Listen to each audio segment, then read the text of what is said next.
Hi, I'm Sam. I'm the Benefits Advisor for Seashell Trust, here to help our Seashell families with guidance and application for eligible benefits. The presentation, a brief overview of what benefits are available for disabled young people 16 and above, and how that changes from maybe a family universal credit application to then being a young person applying for universal credit yourself, and how that changes if you are going from universal credit as a family to then being by yourself, and also if you are going for universal credit for the first time, not being on a family universal credit claim. And yeah, we'll go into the differences of that and then the migration over to other eligible benefits. This presentation is to be seen as an overview, so I do go into a bit of detail, but not a large scope of detail. I also stay away from personal budgets and adult social care, any chargeable things from them, or deputyships.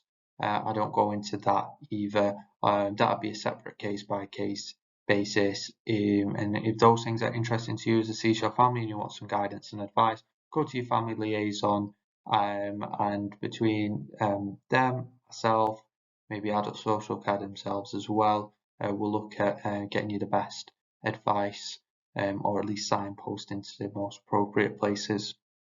Thank you. Okay, so why are benefits unclaimed?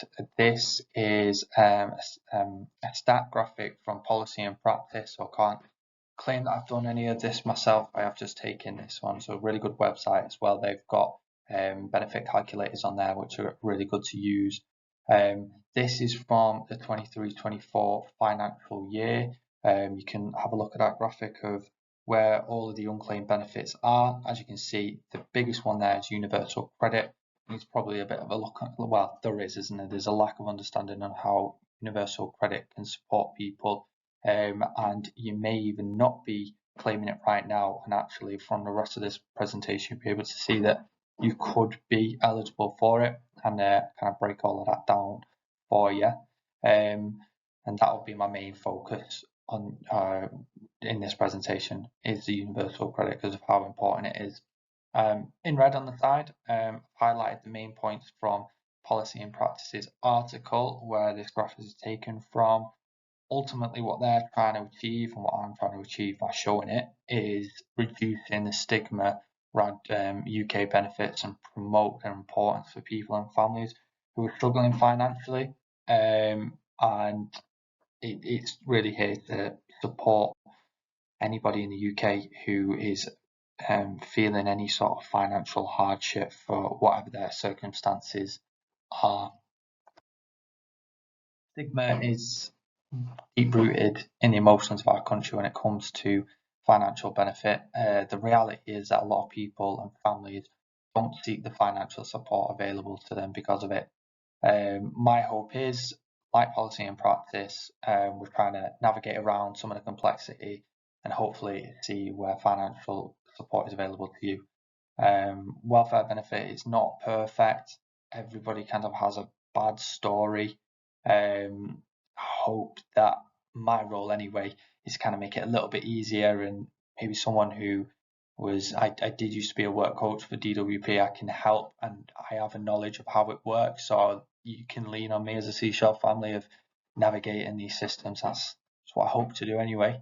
So they are here, welfare benefit that is, they are here to support all of us if and when we need it. I end this presentation with a case study, and I'll also give you some signpost websites to go to that can help you navigate and do a bit of your own reading as well. As my main focus of this presentation is directed towards universal credit, this is the graphic on the government website of the benefit cap. So really important, if you're looking at this, if you're in a couple, so you're living with a partner, if your wages exceed per month 1,835, you won't be eligible. If you're single and have a child living with you, it's the same amount, so it's the same as if you were in a couple. And then if you were single, living on your own, that wage per month would be 1,229. It's slightly different in London, put on my notes here, so just in case anybody's living in Greater London, the figures are slightly different. So the increase, so the week, if I took down like the weekly wage here, so outside of Greater London, you can see it's 423. If you're in Greater London, it increases, so it's 486, and if you're single, it's £336 a week. So that's a little bit of difference, just in case you are watching, you're in Greater London. I didn't include on the graphic just because, as it stands at the moment, we've got no Seashell families living in Greater London. Following on from the benefit cap, if you do fall underneath the benefit cap for your monthly earnings, either as yourself or as a family, then you'll be eligible for universal credit. The thing to be aware of there, as you can probably read from the start, so if you pause you can read it, but I'll waffle over the top as I am doing anyway. Between 6,000 and 16,000 will change the amount that you're eligible for. After 16,000 in capital or income, if you've got that amount, you won't do it if you're going for universal credit. It will completely stop. So just be aware of those figures if you're going for universal credit. The support that you can receive, you've got housing support. It changes depending on circumstances. So who's on the claim, how much you earn, if you've got a child, if you've got 2 children, or if you've got a child with a disability. So for the purposes of this presentation, we're looking at on your claim, a child with a disability will change it for the higher end as the amount that you will get. If you're on universal credit, your children then get free school meals and a bursary. That changes with age. Purposes Seashell, you'll get free school meals anyway. If, like we've just mentioned that, so for our situation, we've got a child with a disability, we would go for the limited capability for work for a child. A little bit different than when you're applying for an adult. So as a child, you just need to have proof from the GP of your disability and maybe a little bit more evidence, and then you will get the child element of disability. And there's a couple of ways you can go about it, which I'll go into in the next couple of slides. It changes as an adult. So if you yourself, you're applying for your family and you've got a disability that affects you from working, either it might be yourself and a partner, one of you has a disability or a health condition that stops you from working, you could go for limited capability for work. How that would go down is you put in a fit note to your job centre. This would trigger a UC50 form. You would get that, you'd fill it out describing your health condition or disability. You would send it back to the Health Advisory Service. They would check it, hand it back to the DWP for a decision maker to make a decision. And then in the next couple of slides, I'll show you what the different rates of those are. And that process does take quite a few months. Next one, carer's allowance. So if you're a carer, 35 hours or more, so the purposes of our families here at Seashell, you will be caring for your son or daughter for over 35 hours per week. So it's £81.90 that you would get. However, if so, one person can go for only one person can go for carer's allowance for one individual. That person can't earn over £151 a week currently to get the £81.90 a week, which does fall under national living wage amounts of 16 hour part-time work. So the changes from the autumn budget is that from April 2025 that will change. So you'd be able, as a carer, to work a 16-hour national living wage job. And still get the weekly amount, which will increase to £83.29, as you can see there. Additionally, I've put in the local authority support.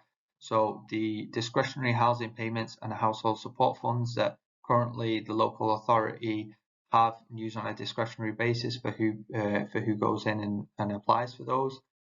That has been extended to the next to 2025-26 financial period. So £1 billion's been put in for that, and that is for any extra detail on that, if you go on your council website and follow the right searches to find these, it'll have a little bit of criteria, and then you'd phone up as well. Typically, you can apply for them if you're on universal credit, and if you're not, you'd have to look at the criteria for that. Definitely ring your council. And then, yeah, just be aware of those changes that happen. So the obviously the carer's allowance will go up, which is a good thing. And the rest of them will go on to non-means tested benefit on the next slide. Non-means tested benefit doesn't involve a detailed assessment of means, so it doesn't matter what your capital is. If you have a disability and your daily living and your mobility is affected, you'll be assessed on what that is, and you will be given the rates that are applicable to you, and it won't matter what your capital is. If you are applying for your child in this case, and you know what we're speaking about in this presentation, their PIP, obviously it doesn't matter what your capital is, what your child's capital is, you'll gain PIP. However, the money that you get, that's predominantly probably going to go into your account as an appointee. If that goes into your account and then you're on universal credit, and that tips you into that 6,000 where you will be where universal credit starts to take a little bit of money off your entitlement, and then if it reaches 16,000, it does go into your overall earnings and your capital. So be careful of that. So it's non-means, so that means that you can get it, but it does add into your account of how much earnings you bring in if it's together. Hopefully that makes sense. The next one that I've got here, disability living allowance, very similar. It's the exact same thing as I just said with personal independence payment. It doesn't matter how much you have in capital, you can get it, but do be aware that that overall money coming in as earnings into your account on top of your universal credit, if that's what you're getting, that will be taken as an earning. So it is taken into account of your overall income per month. It's hard to navigate that one. But again, Seashell family, get into contact with me if that's a little bit confusing. Council tax support, worth doing a benefit calculator for council tax support. In a couple of slides more towards the end, I'll show what benefit calculators you can find on the internet. Pretty much all of them, I think, will show you, will have like some questions where it asks you a little bit about your housing and are you getting any money off council tax. Like for example, you can get 25% off if somebody in your house has a disability, and it can be 50% as well. And actually, if you're living on your own as a disabled person, you can get it all taken off. But it's worth having a look at your local council and seeing what you can get. The next one there, so New Style GSA and New Style ESA, they are new versions of legacy benefits. So you can't go for standard GSA and you can't go for standard ESA, but currently they have the new style of that, and they're just done in a little bit of a different way. So you can see on my bullet points there, it's all depending on trying to keep, well, it is keeping. So you've worked for the last 2 to 3 years, and you're keeping those national insurance points, basically. I guess I can't think of the word. It's just gone past my head a little bit there. But it's still going to like your state pension when you become of retirement age.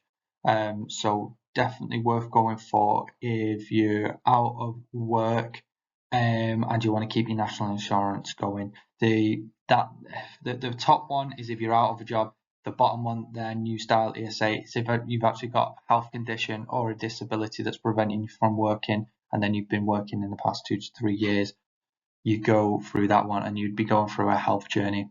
Again, only minimal little bit of information on there. So Seashell family, if you want to talk about those things and you think from those bullet points that's something that actually is what you could go for, get in touch with me. Or if you want to find a little bit more about eligibility, just go to the government website. included a couple here around childcare, child benefit. So tax-free childcare, 20% off childcare, cuts off after a single parent earner is getting £100,000 per year in their job, and it only goes off one parent's earnings. So say if one of the parents was earning over that, and then the other one either wasn't earning at all or under that, you'd still be able to get that tax-free childcare. Free school meals for infants and reception. That's the case. And then free school meals, if you're on universal credit, will extend to the older years. Actually, at Seashell, throughout school, automatically get free school meals. When you go into college, then you have to apply every single year. So our college admin team will send something at the start of the year, and I help along with that as well. And we just need to show evidence of universal credit, either from a parent or from the child themselves. And I'll be going through how they go through universal credit. And then free school meals will be applied in college. Last one there, child benefit, kind of done it multicoloured there. So I guess I could have done the same thing for tax-free childcare, really. So may as well have just kept it our like teal colour. But the child benefit there, it cuts off from a single earner when you hit 80,000. It used to be lower, so I think it was 50,000, but it's changed this year from some campaigning. I know Martin Lewis was big in that, so that was really good.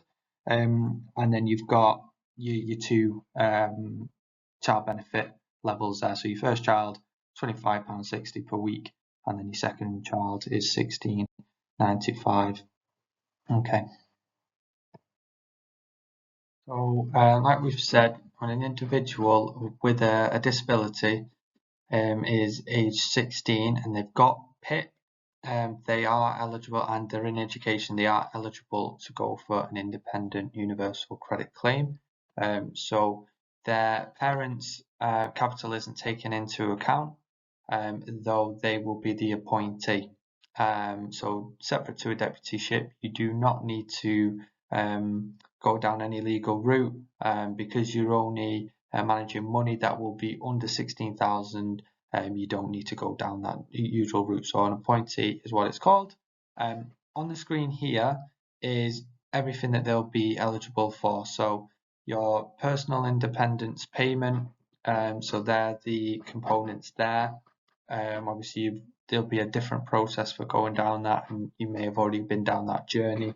When you are 15 and you reaching 16, you'll be sent a migration letter to go for personal independence payment. I've got a slide which shows the journey of that. I've done it on my previous presentation, and I'll put it into this one as well, of the exact time frames that all happens. But if you've got PIP, you're eligible for that, then at 16, you'll be eligible while in education to go for universal credit as an independent claimant. So you've got universal credit there, the limited capability for work as well alongside that. I've put those together because I've linked them because similar-ish, they do actually come from the same department from Work and Pensions. They're just assessed by different companies, so that's why you need to do two separate applications for that. And then you've got your Motability Scheme, which you can swap your higher rate of mobility for. The best way to find out information from them is directly through their website and contacting them. The free school meals and bursary, like we've said previously, you will have to apply for that once you go to college each year. So that would just be showing evidence of your most recent universal credit statement. And if you go in for an individual claim, like everybody over 16 at Seashell will be eligible for, you just do their statement. You can also do the statement of the parent to prove free meals and bursary there as well. if they're living with you. The council tax discounts as well, I've put those in just because if your child's still living with you, go through your local council and see what your council offers as any sort of deductions. So I've got a red box around this slide as important information. So if you're a family claim and you've got your child as a dependent, as it's called through Universal Credit, on your claim, it's best to keep going with that until the end. So when your child reaches 19, so then it's the August after they're 19, it would stop. The reason why is when you add it up, you get more this way. So if we take the most regular one, I would say of a couple over 25, it's the £489 a month per month. And then if we say your first child who has a disability, you've got the 333 there, and the higher rate of a disability of 487. You then get your child benefit per week, which for your first child would be 25.60 a week.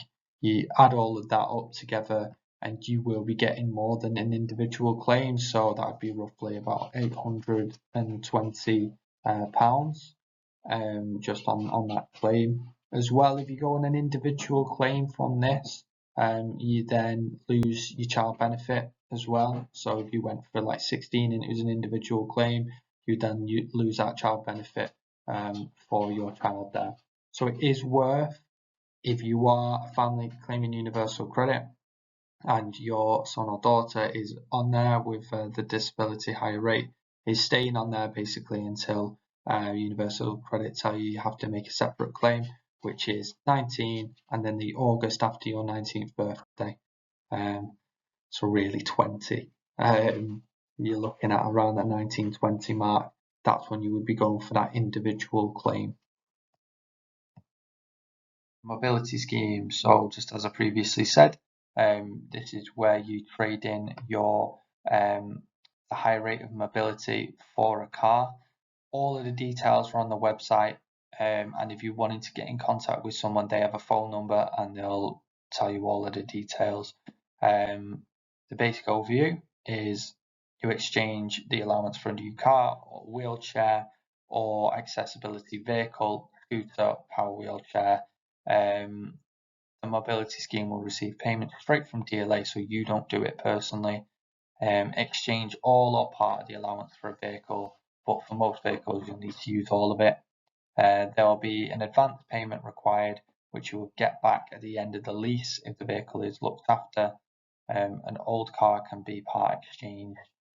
New vehicle payment of £750 currently running for anyone eligible for the Motability Scheme before the end of 2024, or if you're already on the scheme wanting to get a new vehicle at the end of the current lease. They are the facts just read, I'm afraid. All of the details are on the website, which is just posted on there. Carer's allowance. This is a bullet point facts as they are written, not a pretty slide, but this is everything you need to know. So if you're caring for somebody for 35 hours or above, and that person has either one of PIP, DLA, or attendance allowance, you will be able to get carer's allowance. So one thing that you do need to keep in mind though is that the current financial threshold, if you are working, is £151 per week, which is under minimum wage for a typical part-time job of 16 hours. The difference is going to be in April 2025, so we know from the budget that now from then you'll be able to earn national living wage up to 16 hours and also do 35 hours care, which is a really good positive for people on carer's allowance. They will be having more take-home money each year. I've not got the figures of that, but as you can probably see, it is a lot better considering £151. After that, currently, is completely stopped, carer's allowance, which you can imagine it isn't good because it is literally £1 over and it stops. Whether that's going to be changed in the new ruling that's not been announced yet, but I know that it was kind of discussed in the budget itself of potentially having a little bit of wiggle room around that threshold too. We need to keep our eyes and ears open for that one. So you can't be getting carers allowance for more than one person. So if you've got multiple people in the house or the family that have one of PIP, DLA, or attendance allowance, you can only care for one person. Another family member, spouse, brother, sister, whatever it is, could then support another person. So you just be aware of that one. If you are on a legacy benefit and somebody has a severe disability premium, if you then get carers allowance, that severe disability premium will end.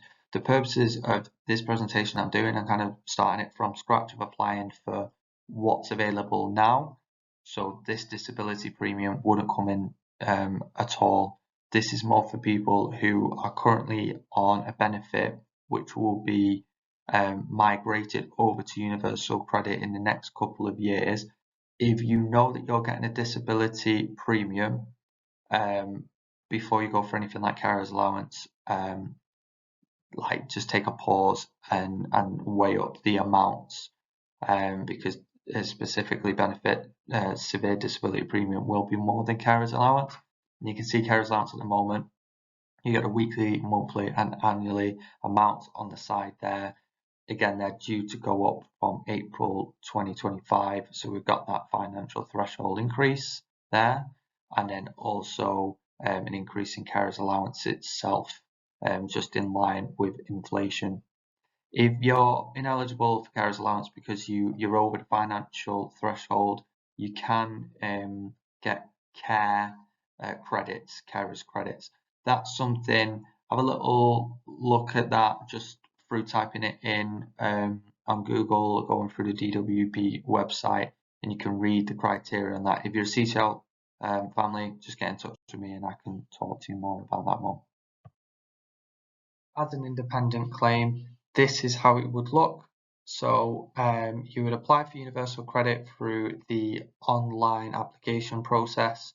It takes 5 weeks for your first entitlement to come through. So that initially would be your somebody who's under 25. So the young person with a disability under 25 would be getting that first amount, that £311. You would then talk with your work coach about putting in a GP fit note, as they call it, at the job centre, just proof of a long-term disability.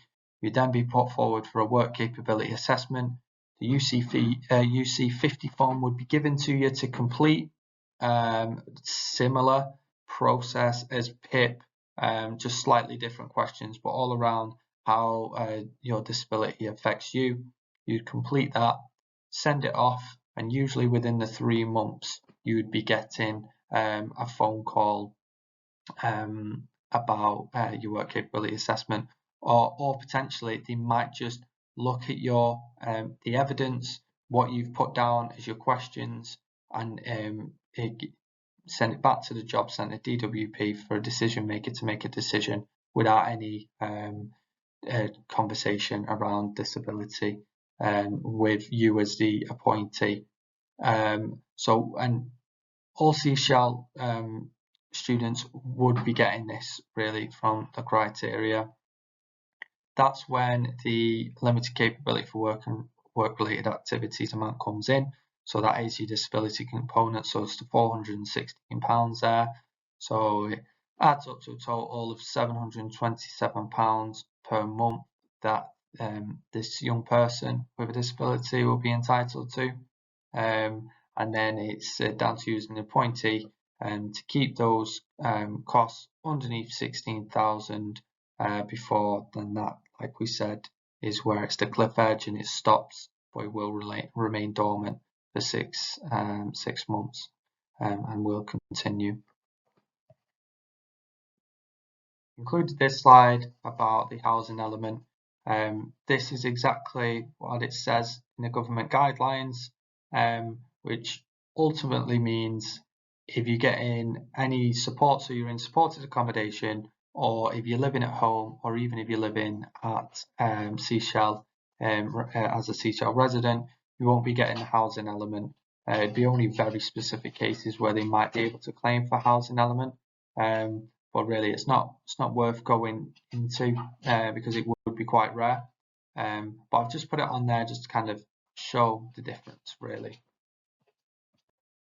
This slide is a general entitlement slide for a young adult student at Seashell. So these are the benefits that they'll be entitled to. So you've got your PIP entitlement there. I've just included the daily living, haven't done the mobility because the mobility that goes to the Motability Scheme. So I'm just kind of taking that into consideration for this one. Then you've got the universal credit standard allowance figure there, and then the universal credit limited capability for work and work related activities, which is what that long acronym stands for, which is a disability element. So altogether we've got the eligibility amount per month there at the bottom. This does change depending on different circumstances. So for instance, the Seashell student who is living in our residential, they won't be getting the PIP element because their care is it's not required because the care is in-house, if that makes sense. So they don't get this PIP entitlement until they go home. So if they go home every weekend, then you'll get that PIP entitlement for those days. So that's kind of typical for a resident who's living in with at Seashell. So then they wouldn't have that. They would only have the UC standard allowance and the UC limited capability for work. Then in some cases with a resident as well, those universal credit figures may be taken into account, and the local authority then takes that money as well as a contribution for the support that they're receiving at Seashell. Obviously it's a little bit complicated and it's definitely down to circumstances of what the student's in. So obviously if your Seashell family, get in touch with me and we can have a little look at that together. But typically students who say they're living at home and they're travelling in every single day, this is what they would be entitled to if you were then having a mobility scheme as the parent. So then you've got to be aware of just that red box at the side there. So the 6,000 to 16,000 where a reduction in eligibility amount will come in, and the 16,000 is when your eligibility will stop. Universal credit lays dormant for 6 months, and then if you go under the 16,000 at any point, it then just reinstates every single month. Universal credit will have a look at what your earnings is, the assessment period, and then see if you're eligible for universal credit. So that's how that typically works. So to do that yourself, these are the websites. So the benefit calculation sites, these are all, this is actually screenshotted from the government website itself. So policy and practice, entitled to, and turn to us all have calculations that are approved by government.co.uk. If you go on Money Helper and actually Money Saving Expert as well, they both have a benefit calculator, but from viewing, they are versions of those three. So they're exactly the same basically. But use one of those benefit calculators, put in your details, and then find out what you're eligible for. The Signpost website, so working with families, disability rights, Money Helper, and also Money Saving Expert are all good. But the first three, so those bottom three there, they're really good information for anything to do with benefits and small little details. Money Saving Expert, I don't know if you've been on it before, that's more how to save money. All of the latest deals. You can do you can do the benefit calculator, but you can also see what the cheapest like gas and electric is, broadband, all of that sort of stuff, and anything that's new is always on there. So all good websites to be using. To remind you of my role for the Seashell families, this is what I can help with. So if you've got any forms that you need to be filling or you need any evidence for any applications, come to me, I can help you with it. And then any sort of journeys of going through these processes, I can also help with that. But even if it's just something small that you kind of want to run by me, I'm happy for any big or small question. Just get in touch and we can just go through it together. I'm here to help, so here at your disposal for however long you need me, really. That concludes the presentation for young adults 16 and above with a disability going for benefit eligibility. So if you're a Seashell family, just get in contact with your family liaison if you need any form of benefit advice of things that we've spoken about and the things I can help with. Just get in touch with them. I'll get back to you really quickly. Next working day, I would hope to, possibly two at the very most. And to everyone who's watched, who's not Seashell family, thanks for sticking with, and hopefully it was beneficial for all. Thank you.